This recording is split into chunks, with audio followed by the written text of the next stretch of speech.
Y Walter, hablando también de lo que fue el gobierno de Macri, ¿cuál es el balance que se puede hacer de las relaciones internacionales que ha mantenido el gobierno de Macri? Bueno, en términos de relaciones internacionales, Macri tiene, por la heterogeneidad de su gobierno, Macri ha mantenido dos líneas de relaciones internacionales. Un diálogo fluido y subordinado con Washington, con estos actores norteamericanos, particularmente a quienes le entregó el Ministerio de Defensa y el Ministerio de Seguridad, Patricia Bullrich y Aguad, que de alguna manera con el gobernador de Jujuy, Morales, fueron parte de la actividad golpista contra el gobierno de Evo Morales, pero particularmente no fue la única actividad que desarrollaron, porque facilitaron distintas estructuras militares y paramilitares en relación a Vaca Muerta,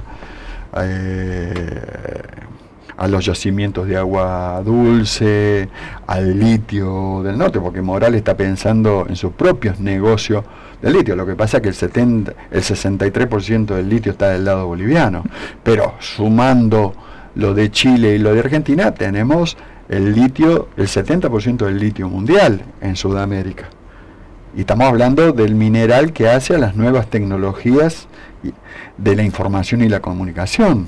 Entonces, Morales, como los mismos gobernadores del norte de Chile, están metidos hasta el cuello con el tema del golpe en Bolivia, pero también metidos en lo que se llama las perspectivas de golpe de Estado en Argentina, que ya comenzaron, porque el golpe de Estado no comienza cuando destituyen a un gobierno democráticamente electo. Ahí concluye, no empieza. Viste que nosotros decimos, comienza el golpe. No, ahí concluye. Uno podría decir, en realidad el gobierno de Macri ya empezó, o dio curso, porque de hecho es un actor subordinado, dio curso al proceso golpista, digamos, del gran actor norteamericano en Sudamérica. Y por lo tanto en Argentina, y también en Brasil. Bolsonaro también ya dio inicio, por lo menos hace, creo que antes de haber asumido, y en este caso Macri sigue muy bien los dictados de Bolsonaro, porque antes de irse ya dio curso a su complicidad en las distintas actividades accesorias de este golpismo norteamericano en Sudamérica. Y uno diría, bueno, este es su principal, digamos, relación internacional, por supuesto subordinada, ¿no? Porque va ahí al pie, subordinada, sin ninguna autoridad, sin ningún reclamo de soberanía, porque ellos no hablan de soberanía porque hablan tanto de negocios que no pueden hablar de soberanía, ¿no es cierto?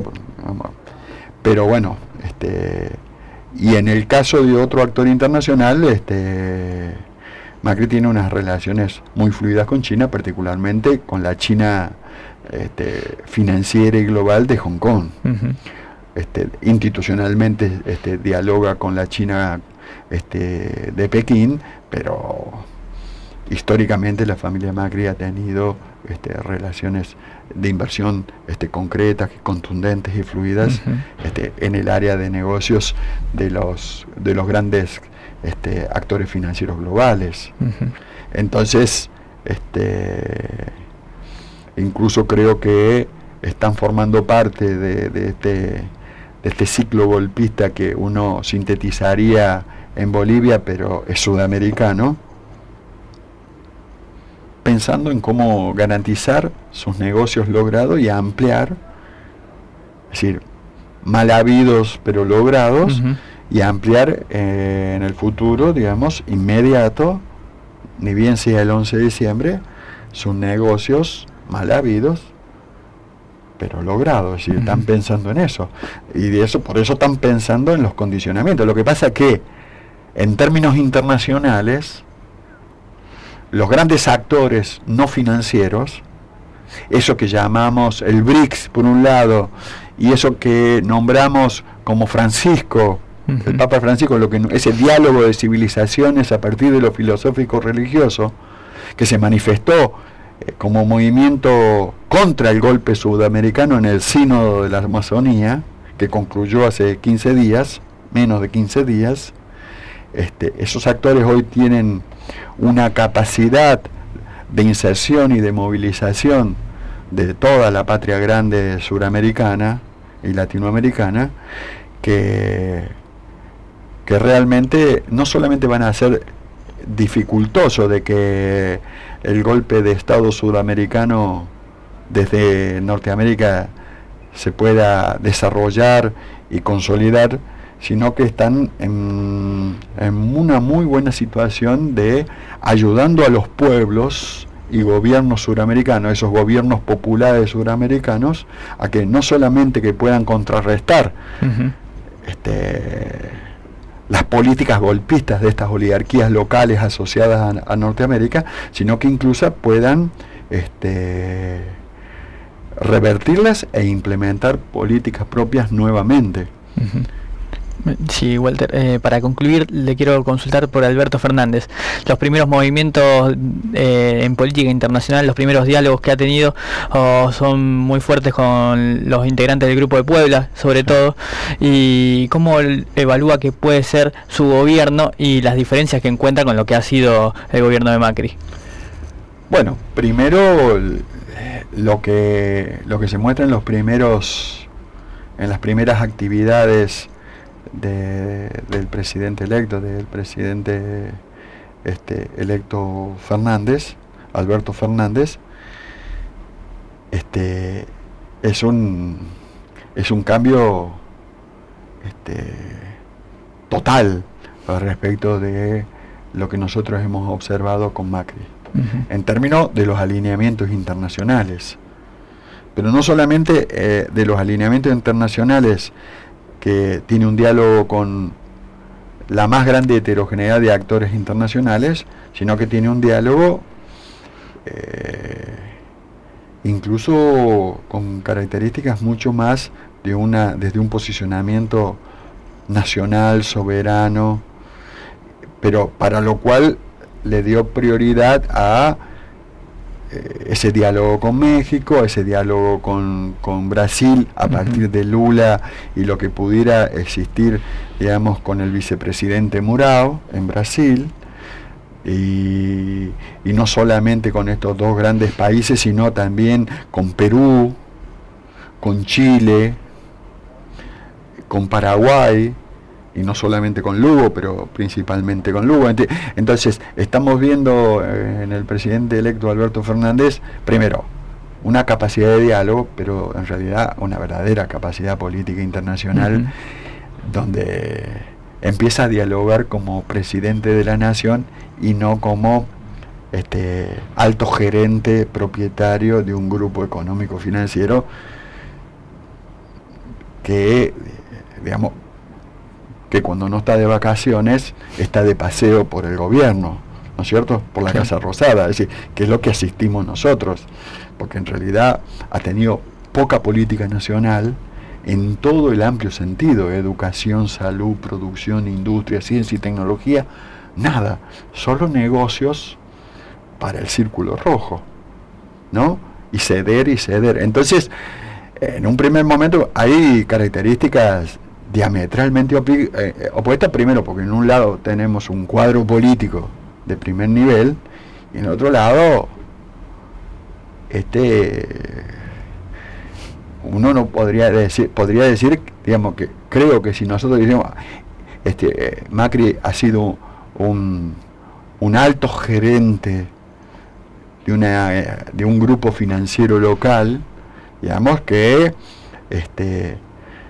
ocupó el lugar de la primera magistratura política de la Argentina,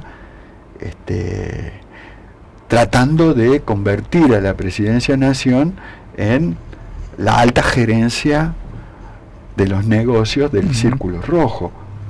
Entonces vos decís, claro, ahí por qué nunca vimos una política con todos los sectores, para todos los sectores, incluyendo a todos los sectores, ¿no es cierto? Que esa es la política.